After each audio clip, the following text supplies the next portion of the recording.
Long ago, in a world still fresh from the breath of creation, humanity began to stray from the path of righteousness. The earth, once a garden of peace, had become a land soaked with violence, selfishness, and sin. People had forgotten their Creator, trading love for greed and justice for corruption, but in the midst of this darkness, there was a man, Noah.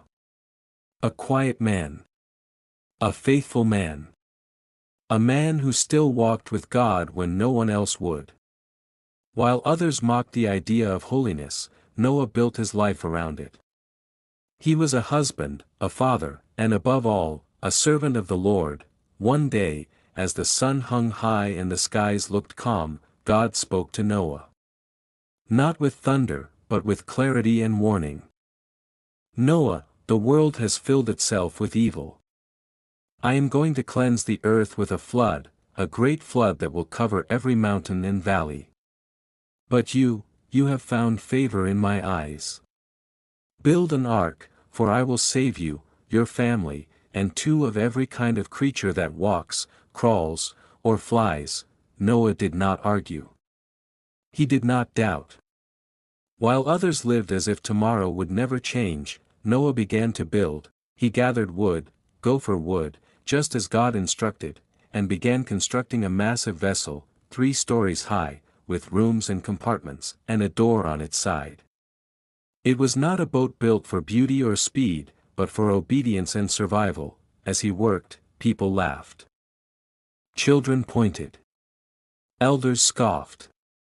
Why build a boat on dry land, old man? They jeered. Where is your rain? But Noah did not waver. Day after day, he and his sons hammered and sawed, gathering supplies and preparing as God commanded, and then, just as the ark neared completion, the sky began to shift, animals began to arrive. Lions and lambs, snakes and sparrows, elephants and ants, all came in pairs, drawn by a whisper only they could hear.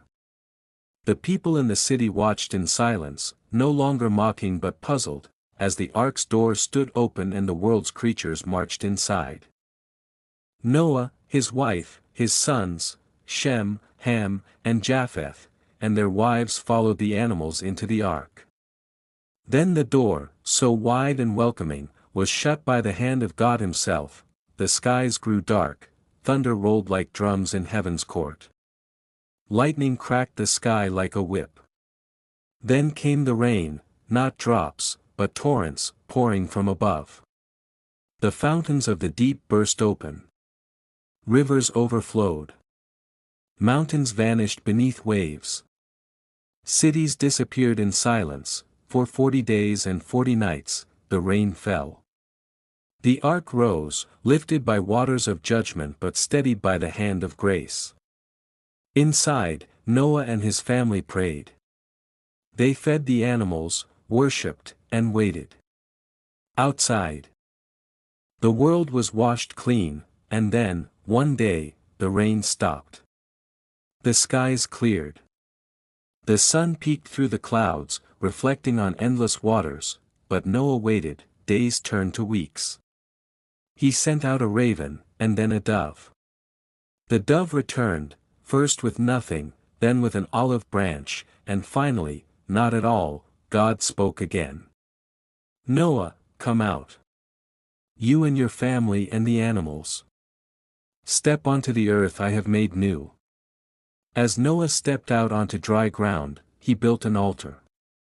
He knelt, not to boast, but to thank. The aroma of his offering rose to heaven, and God made a promise, a covenant: never again will I destroy all life with a flood.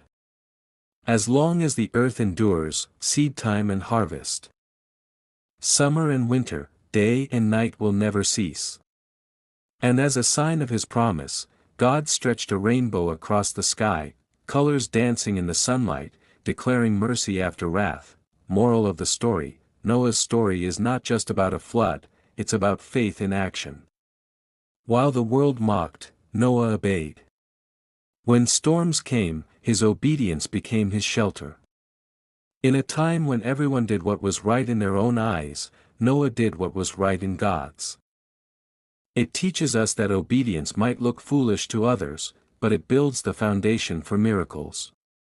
And no matter how strong the storm, when God is your anchor, you will rise above it.